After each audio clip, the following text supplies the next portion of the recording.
Pérou, à Nazca, il y a des lignes très très grandes dont on dit qu'elles représentent des constellations astronomiques. Vous pensez que ces grands dessins sur le sol, sur ce désert, ont un rapport avec le ciel? Ces dessins sont tout à fait étonnants. Parce que comment ont-ils été faits et pourquoi ont-ils été faits? Alors, vous posez la seconde question. Pourquoi? On peut penser que, vu du ciel, il ressemble à des images astronomiques parce qu'il dessine des figures mythologiques, des animaux, dont on affuble volontiers également le nom des constellations. Et le fait qu'on puisse, pour certains d'entre eux, les mettre en correspondance avec des étoiles géométriques, de dessin, tendrait à accréditer cette observation. Mais je m'interroge davantage encore sur la première question. Ces dessins, ils ne peuvent être vus que d'avion. Et aucun de leurs auteurs ne les a jamais vus dans leur ensemble. Il n'y a pas de montagne suffisamment haute, proche, pour les voir à plat sur le sol. Ils ont donc été dessinés sans que jamais personne ne puisse en voir la totalité. Donc pour les dessiner, il a vraisemblablement fallu avoir un modèle dessiné sur une feuille de papier ou un tissu et un quadrillage sur ce modèle qui permettait de reproduire à une échelle différente. Il y a donc là, en quelque sorte, un passage de la représentation directe, ce que fait le peintre en dessinant une scène, à une abstraction de la réalité, puisque l'objet final produit n'est jamais vu dans sa totalité. Pour celui qui l'a fait, il restera une abstraction. Ce changement d'échelle, c'est un peu, peut-être, moins formalisé, quelque chose comme la naissance de la géométrie, observée dans une autre culture, celle des Grecs.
Il venait d'où ce peuple qui était au Mexique, au Guatemala, au Pérou? Comme tous ces peuples-là, ils venaient d'Asie, n'est-ce pas? Ça, nous savons maintenant de la façon la plus certaine, par l'examen des sangs, que les facteurs sanguins des Indiens de l'Amérique, depuis l'Alaska jusqu'à la Terre de Feu, et ceux des autochtones de l'Asie du Nord-Est, tels que le nord de la Corée, la Sibérie, jusqu'au Kamtchatka, toutes ces populations qu'on appelle les Toungous, les Tchoukchi, etc., ils ont les mêmes facteurs sanguins fondamentaux. Donc ce sont réellement des Asiatiques, mais qui sont passés par le désert de neige et de glace du nord. Et puis, en descendant vers le sud, petit à petit, se sont établis, ils ont fait pousser leur maïs, et puis, sur la base d'ailleurs étroite qu'était leur agriculture, ils ont tout de même pu créer des civilisations.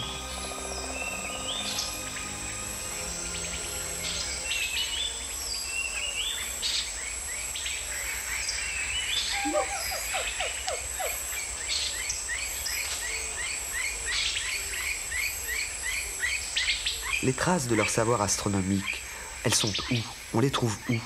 Eh bien, on les trouve dans les traditions, dans les inscriptions, mayas notamment, et puis dans les monuments. Il y a des monuments qui sont des observatoires, en fait. Soit par définition, si je peux dire, par vocation, soit par utilisation. C'est-à-dire qu'il y a, par exemple, à Chichen Itza, au Yucatan, il y a un observatoire, véritablement, celui qu'on appelle le Caracol, qui est une tour avec des lunettes de visée, n'est-ce pas? Et puis, il y a des monuments dans toutes sortes, dans une bonne dizaine d'endroits, au moins en pays maya, à Copan, au Honduras, à Huachactún, au Guatemala, où c'était des pyramides, des temples, mais qui étaient disposés de telle sorte que l'on pouvait avoir des lignes de visée sur, par exemple, le point de l'horizon où serait le lever du soleil à telle date, les équinoxes et les solstices, ce qui intéressait naturellement la vie quotidienne des gens et en particulier l'agriculture.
À cette époque-là, en 700 après Jésus-Christ, on trouve au Mexique une pyramide, à Chichen Itza.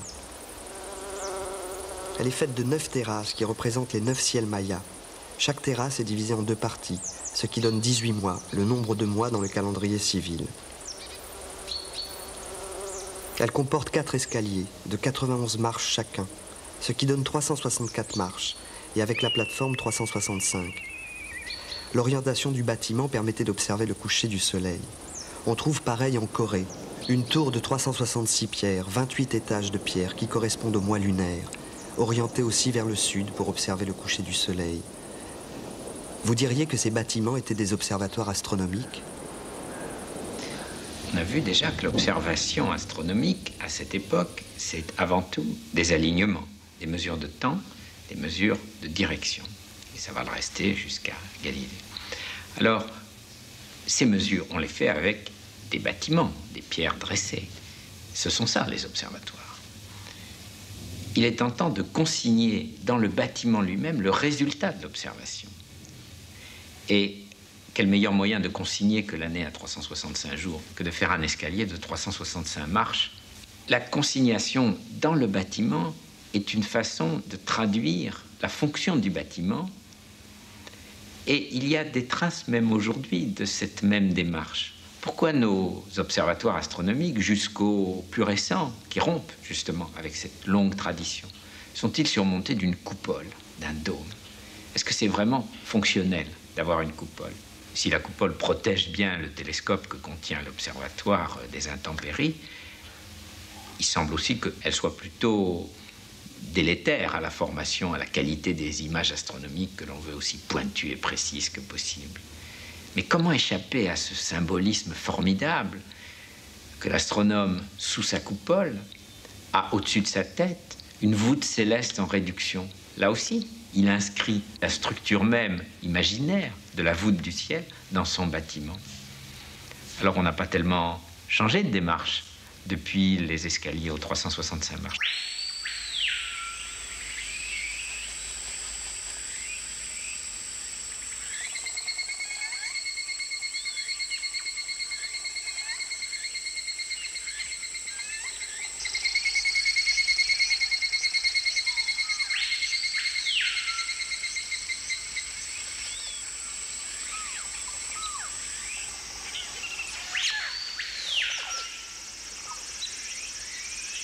l'observatoire connu de Huachactún, au Guatemala.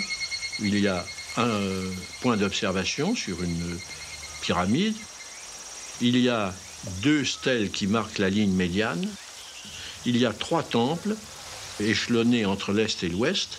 Et les 3 lignes de visée donnent les dates d'émergence, si je peux dire, du Soleil, d'apparition du Soleil pour les solstices d'hiver et d'été et pour les équinoxes. Donc les prêtres étaient astronomes? Ils étaient astronomes, oui. Et ça, jusqu'à la conquête espagnole et chez les Aztèques, les prêtres étaient des astronomes. Sinon tous, en tout cas une grande partie d'entre eux. Bien sûr, il y en avait spécialisés qui cherchaient les destins plutôt dans les livres, n'est-ce pas, ceux que l'on appelait les tonalpauque, qui lisaient des manuscrits divinatoires. Mais enfin, il y en avait beaucoup dont la tâche consistait à observer le ciel.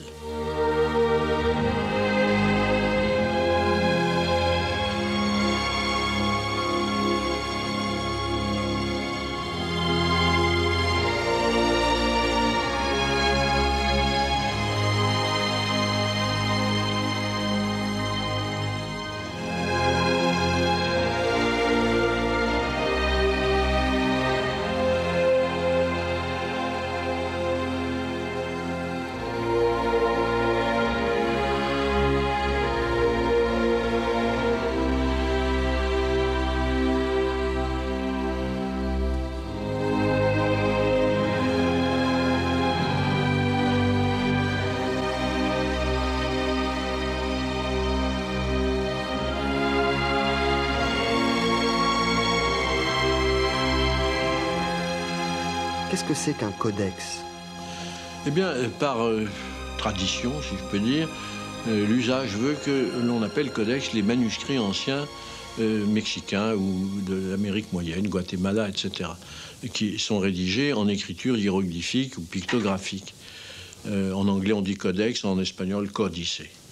Et comme vous savez, pour ce qui est des Mayas, on en connaît 3. Et peut-être, je pense, un 4e, mais qui est plus récent. Et quant aux 3 qui existent, l'un d'entre eux qui est à Paris, et qui a été trouvé d'ailleurs dans une corbeille à papier dans la Bibliothèque nationale, on n'a jamais su comment il était parvenu. Il est malheureusement en fort mauvais état. C'était un livre sur les cérémonies, une sorte de missel, si vous voulez. Le Dresden, qui était conservé à la Bibliothèque royale de Dresde, lui est beaucoup mieux conservé et il donne beaucoup d'indications astronomiques sur les éclipses de lune, sur la planète Vénus, etc., etc.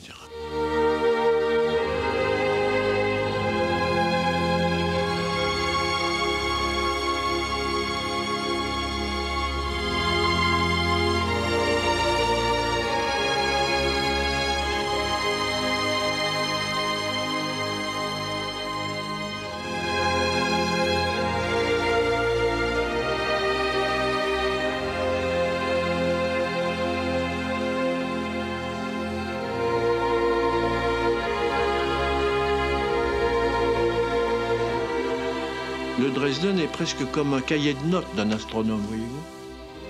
Il y a dans le Dresde toute une série, plus de 400 lunaisons qui sont énumérées avec les éclipses, les dates des éclipses. Et ils avaient calculé la durée qui séparait une éclipse de l'autre avec une exactitude qui confond les astronomes actuels.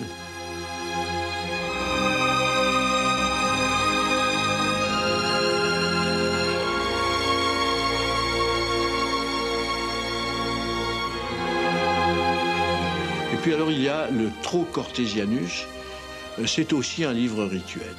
Mais enfin tout ça ne nous donne pas une clé aussi complète que Champollion a pu la donner grâce à la découverte de la pierre de Rosette. Malheureusement, il n'y a pas de pierre de Rosette maya, alors nous sommes obligés d'avancer.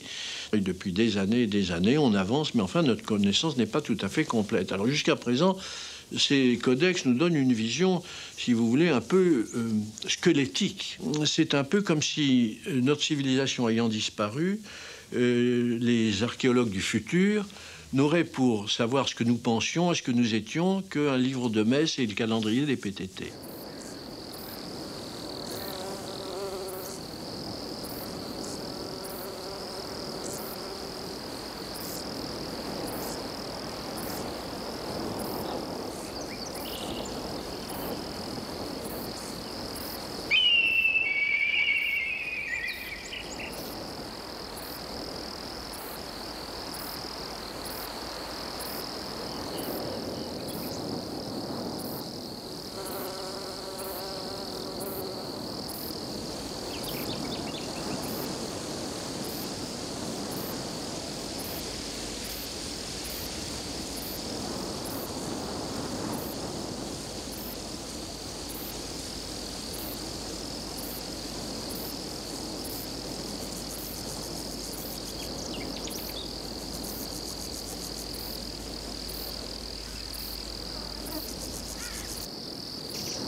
Il y a un puits ici, à Monte Alban, au Mexique. Le soleil, à chaque solstice, venait éclairer le fond du puits, se mettre droit dedans. Est-ce que cela donnait une image du soleil aux Mayas? On peut faire deux lectures, peut-être, de cette question. Une lecture élémentaire, qui serait de dire, au fond, il cherche à mesurer cet événement inhabituel, qui est d'avoir le soleil à la verticale exacte du puits, donc en voyant son ombre au fond du puits. C'est un phénomène un peu analogue que celui que nous avons rencontré pour Ératosthène, mesurant le rayon de la Terre, ou la direction du soleil à Abou Simbel, venant éclairer la statue de la divinité au fond du temple. On pourrait, et c'est ce que vous suggérez, avoir une autre lecture. Quand on perce dans une pièce fermée un petit trou dans le mur, et qu'à l'extérieur, une belle journée ensoleillée éclaire le paysage, sur le mur opposé au trou de la serrure, à supposer qu'il soit blanc, vient se former une image renversée du paysage. C'est le principe de la chambre noire ou de la camera obscura qu'ont utilisé beaucoup, par exemple, les peintres de la Renaissance pour avoir une représentation fidèle du décor extérieur sur leur tableau. Alors est-il possible qu'ayant fait ainsi un tout petit trou au sommet du puits, dans une planche recouvrant le puits, au fond du puits, se soit ainsi projeté sur une feuille, un tissu blanc, l'image du soleil? Eh bien, techniquement, c'est tout à fait possible. Cette image ne serait pas très grande, environ 4 ou 5 cm de diamètre pour un puits de quelques mètres, mais suffisamment grande pour que, regardée avec attention, elle aurait pu traduire la présence de taches sur le soleil, par exemple. La lecture des documents mayas ne nous dit rien là-dessus. Mais le fait même que ce ne soit pas impossible nous laisserait penser, et c'est tout à fait passionnant de penser cela, qu'on aurait pu connaître quelque chose sur la nature physique du soleil, la présence de taches, qui nous dit au moins le caractère changeant de la surface du soleil, avant Galilée.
Pour les anciens Mayas, la terre était plate et carrée. Et qu'aux quatre coins, il y avait des personnages qu'on appelait les Bakab, qui soutenaient le ciel, les espèces d'atlas, si vous voulez. Et puis il y avait la notion de 13 cieux superposés vers le haut et de 9 étages vers le bas. On retrouve d'ailleurs chez les Aztèques aussi bien, c'était une croyance très répandue dans le monde mésoaméricain. Je crois que comme tout le monde avant nous, ils croyaient que le soleil tournait autour de la Terre, n'est-ce pas? Cette civilisation, ça a duré combien de temps? Il y a eu en somme 3000 ans de haute civilisation, ce qui n'est pas si mal après tout. 3000 ans pendant lesquels celles qui ont duré le plus longtemps ont duré au maximum 8 siècles. 8 siècles pour les Olmecs, 8 pour les Mayas classiques, moins pour Teotihuacan, 6 ou 7. Il y a là un phénomène d'ailleurs très curieux, ce sont des cycles qui se terminent ou en catastrophe, car par exemple à Teotihuacan, nous avons des traces de monuments qui ont été pillés, brûlés, etc. Soit on ne sait pas trop comment, comme une sorte de grève générale, si vous voulez. Les gens se sont désintéressés de leur civilisation. Il y a une espèce de fatigue au bout de quelques siècles de la part de peuples à qui on demandait beaucoup, avec la technologie rudimentaire qui était celle des anciens Mexicains et des Mayas en particulier, c'était des néolithiques. Et avec cette technique rudimentaire, il fallait que la population, que le paysan qui travaillait, qui faisait pousser le maïs, nourrissent une aristocratie intelligente, intellectuelle et administrative et militaire, que sais-je encore. Et finalement, je crois qu'ils se sont fatigués, ils sont partis dans la forêt, on ne les a plus revus.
When the tribes, or when the European explorers found the tribes of the Western Plains, the first contact being that of Coronado, there were nomadic tribes there at the time, but without horses. We're talking now about the Plains Indians, the Arapaho, the Shoshone, the Sioux, the Cheyenne, the Pawnee, and many of the other tribes, the Cree. Quelle était la tribu dont on pourrait dire qu'ils avaient les meilleurs astronomes? It's quite clear that as you go north of Mexico, there was one tribe that was particularly interested in the sky. It was the Pawnee. And of the Pawnee, one particular band, the Skeety Pawnee. The Pawnee were different from many of the other Plains Indians. They were always considered a bit odd by their neighbors. For one thing, they spoke a different tongue. Their language was a Caddoan language rather than the Algonquin language that was characteristic of their neighbors, the Sioux and the Cheyenne again, the Cree. So it's quite clear that they came from a different culture in the early Americas, and their legends are they came from the South. Vous pensez que ces Indiens d'Amérique du Nord et les Mayas se sont rencontrés? What is clear is that they had an intense interest in the sky. There were customs that were the same in the southwestern part of the United States with Mexico. The large relics in New Mexico and Arizona, like Casa Rinconada, show some of the same features that one finds in structures in Mexico.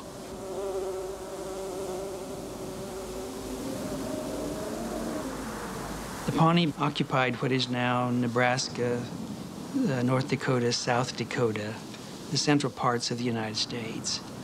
We know that they were interested in the sky because of their dress. Their costumes were covered with stars. They named their villages after the stars. They oriented their villages according to the basic directions in the sky. They took star names for their own. We have also a map from the Pawnee then in Oklahoma. This map of the Pawnees, though, shows quite clearly down the center a band of stars that must be the Milky Way. And it shows enough other features that we now know in the sky, like the Corona Borealis, like Orion probably. The Big Dipper is there. I find it interesting because if you look at the images closely, you'll see they were drawn as four-pointed crosses, not a five-pointed pentagram like ours or six-pointed, but always a cross.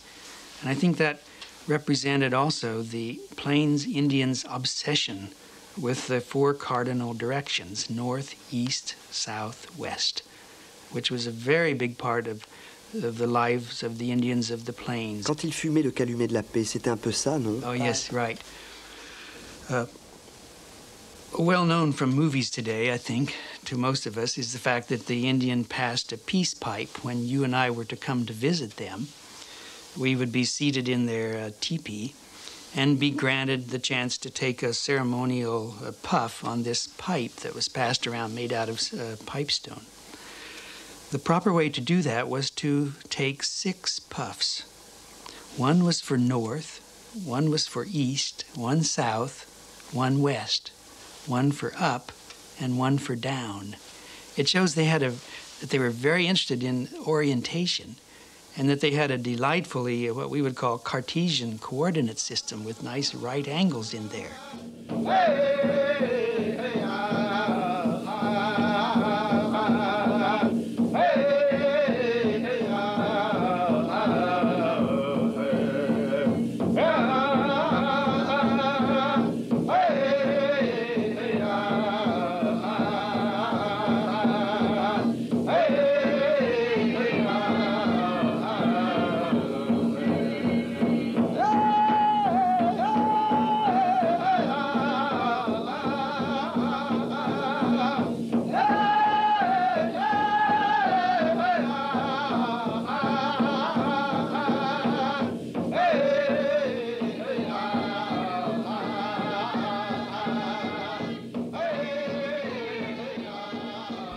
Comment s'expliquait-il l'univers?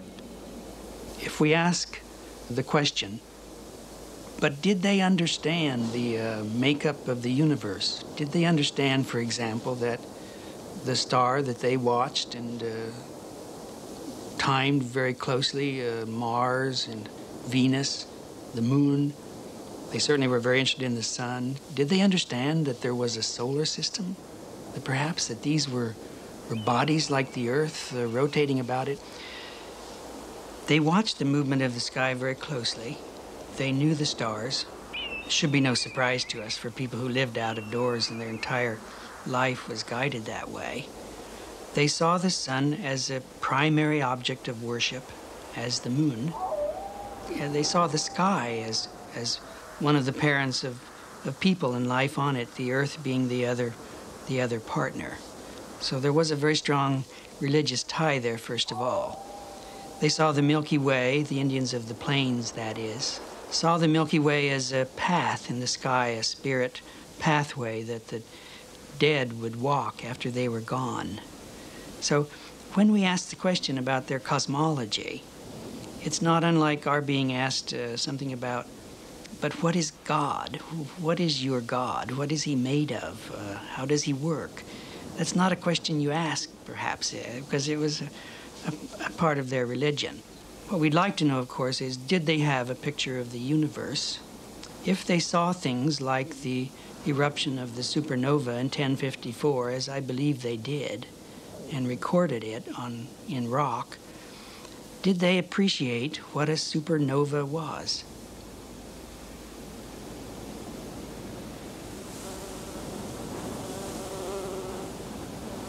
Did they know that the sun was a star? Did they know that the planets revolved around the sun? I think these are imponderable questions. We must remember that the Indians of North America, north of Mexico, had no written language.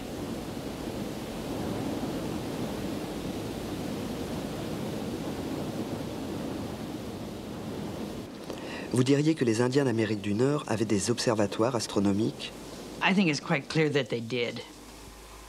The biggest examples are to be found in Mesoamerica, certainly, with the temples there and the buildings that were aligned that way.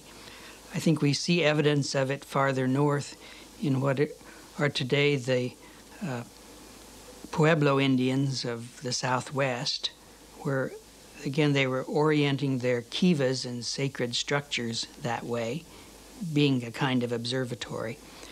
Perhaps the clearest example are the medicine wheels, and the one in Wyoming, Montana, whose main structure, like that of Stonehenge, was laid out according to the direction of rise of the sun on the summer solstice. One can demonstrate that today by going up there on the morning of the summer solstice on June 21 and watch the sun rise It rises exactly in line with some of the outlying piles of stone or cairns that make up the medicine wheel. There are 28 spokes in the medicine wheel, very close to the number of days in a lunar month, perhaps close enough for the mathematics of a people who had no written language.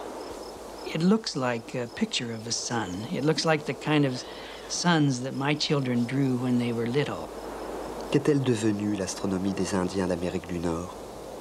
We must remember that the Pawnee, as well as their neighboring tribes, had been there a long while.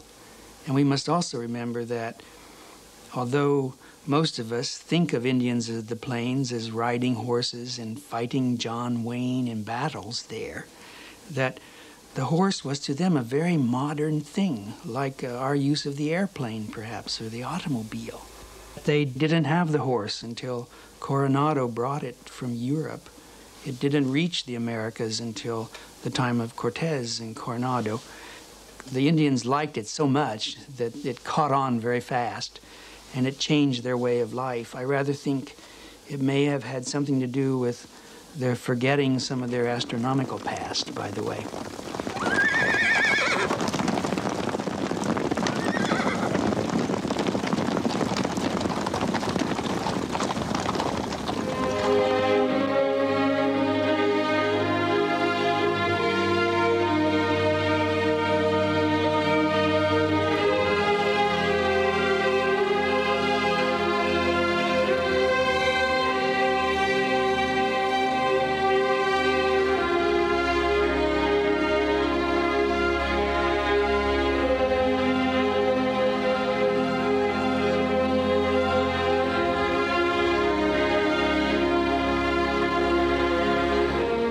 Que sont-ils devenus les Grecs 1000 ans plus tard? Comment ça meurt une civilisation? C'est qu'au début de leur science, à peu près au moment de l'école pythagoricienne, la théorie consistait à dire les choses sont des nombres. Toutes choses sont des nombres. Les étoiles, les astres, mais aussi les choses de la Terre sont représentées par des nombres et le monde, c'est un grand ensemble de nombres. Dès le moment où ils ont inventé le nombre irrationnel, alors leur monde a éclaté, c'est-à-dire il n'y avait plus d'éternel retour. Vous voyez, c'est-à-dire le temps fichait le camp en avant ou en arrière sans retour possible. Il y a là une sorte d'harmonie secrète entre arithmétique et théorie du monde. Et ils sont partis, ils ont quitté Athènes avec armes et bagages, et ils sont partis, tout simplement, à l'ennemi. Ils sont allés dans le palais du roi de Perse qui les a reçus, et là, le relais a été pris. C'est-à-dire, vous savez ce que c'est que le croissant fertile? Le croissant fertile, c'est ce qui va en gros de Byzance jusqu'en Égypte. Vous voyez, eh bien, on dirait qu'il recule là. Les foyers culturels, scientifiques brillent d'un vif éclat à cet endroit, c'est-à-dire, et remontent tout doucement de la Perse vers ce qui est actuellement l'embouchure de la Moudaria. Vous voyez, il y a là un foyer intellectuel qui brille d'un très très vif éclat entre la fin de l'Antiquité grecque et le redémarrage, c'est-à-dire le relais qui est pris par la civilisation d'origine arabe et musulmane. Et il y a une sorte de balancier, cela passe d'Athènes vers cet endroit qu'on appelle maintenant l'Ouzbékistan, n'est-ce pas? Tachkent, Samarcande, etc. Et ça revient tout doucement vers l'Occident, et nous retrouverons cela en langue arabe bien plus tard.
À cette même époque où les Grecs reviennent traduits en arabe, les 1001 nuits sont écrites.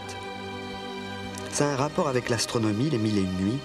Les 1001 nuits ne sont pas seulement un récit tout à fait fascinant qui revient sans arrêt comme ça. C'est aussi un traité de beaucoup de savoirs de l'époque. Et à ma connaissance, il n'y a pas de meilleur traité sur les machines. Il y a dans les 1001 nuits des machines à eau, des machines parlantes, un peu dans le genre automate, et qui sont certainement non seulement les ancêtres de nos automates, qui sont faits pour s'amuser, mais de façon plus raffinée, les ancêtres sans doute d'une technologie qui va aller plus loin, qui va toucher jusqu'à nos moteurs actuels, vous voyez. Il y a dans tous les textes de ce genre, comme dans l'Odyssée ou l'Iliade, qui sont des textes très anciens, et où il y a de l'optique, de la théorie des vaisseaux, de la théorie des marées, et ainsi de suite, on peut trouver un savoir très précis dans des textes littéraires de ce genre.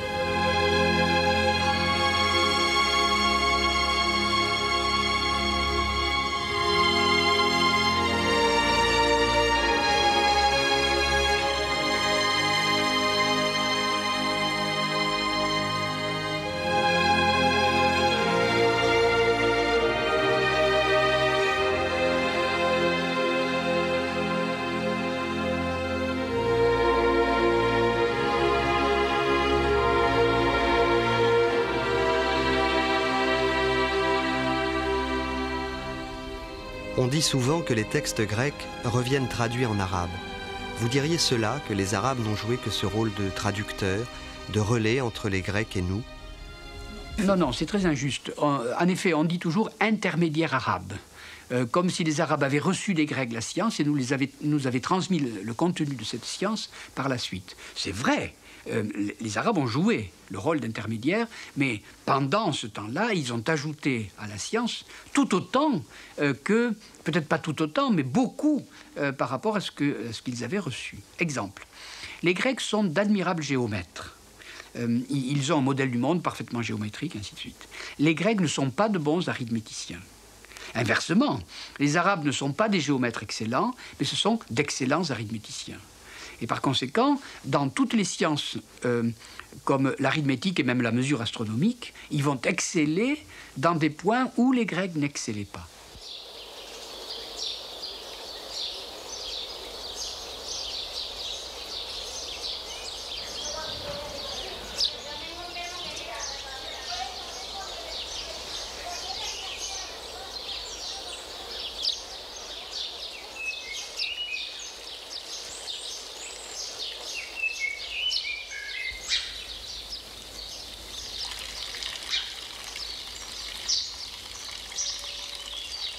Autre chose encore, le plus grand mathématicien arabe, enfin il est de langue arabe, il est de nationalité ou de naissance iranienne, s'appelle Al-Khwarizmi, d'où est venu le nom algorithme, qui n'est pas grec mais arabe, fleurit à peu près dans ces époques-là, et invente à peu près tout ce que le Moyen-Âge va amener vers nous en fait d'arithmétique et d'opération.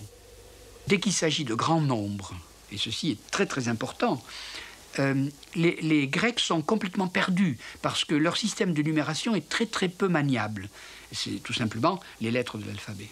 Au contraire, les Arabes inventent la numération qui nous est désormais familière, puisque c'est d'elle que nous l'avons héritée, et la possibilité souple d'utiliser ce système numéral leur a donné des facilités dans à peu près toutes les sciences. Et par conséquent, là, l'héritage est directement arabe, et la civilisation en question ne joue pas le rôle d'intermédiaire, mais au contraire de fournisseur à l'état de source.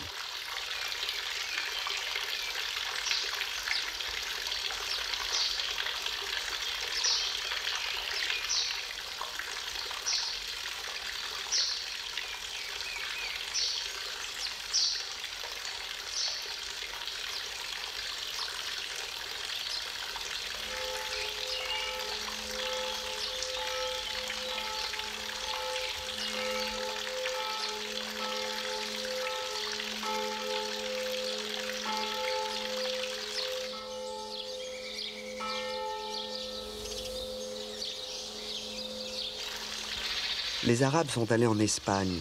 Ils y laissent des tables, les tables de Tolède. Les Grecs avaient des tables, et puis on aura encore des tables longtemps. Oui. Qu'est-ce que c'est qu'une table astronomique? On peut dire d'abord en général que je ne connais pas beaucoup de sciences sans table.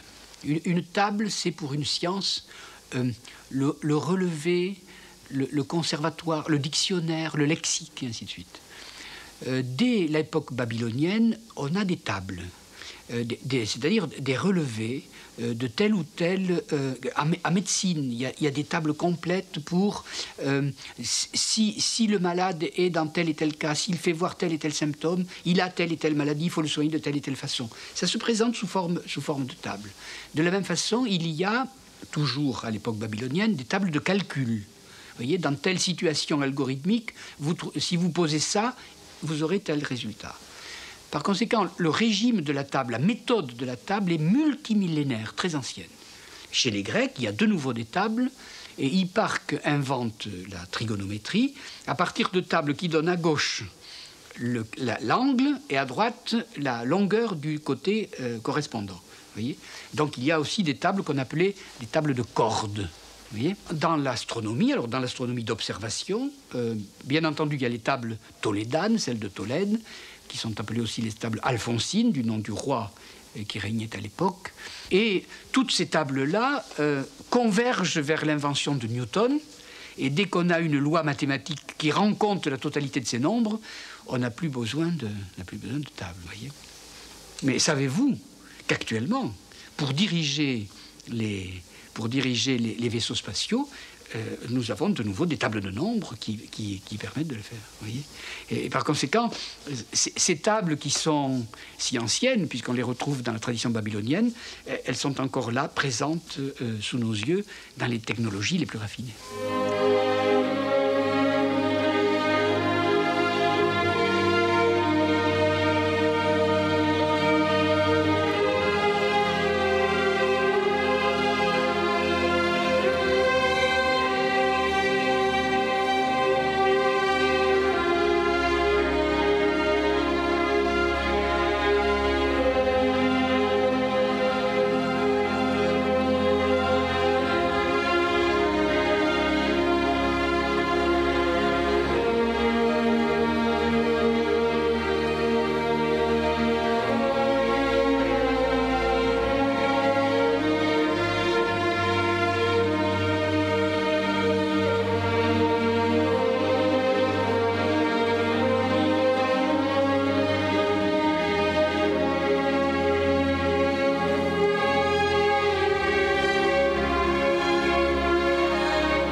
Ils nomment les étoiles aussi, les Arabes. Exact. Une grande partie du ciel.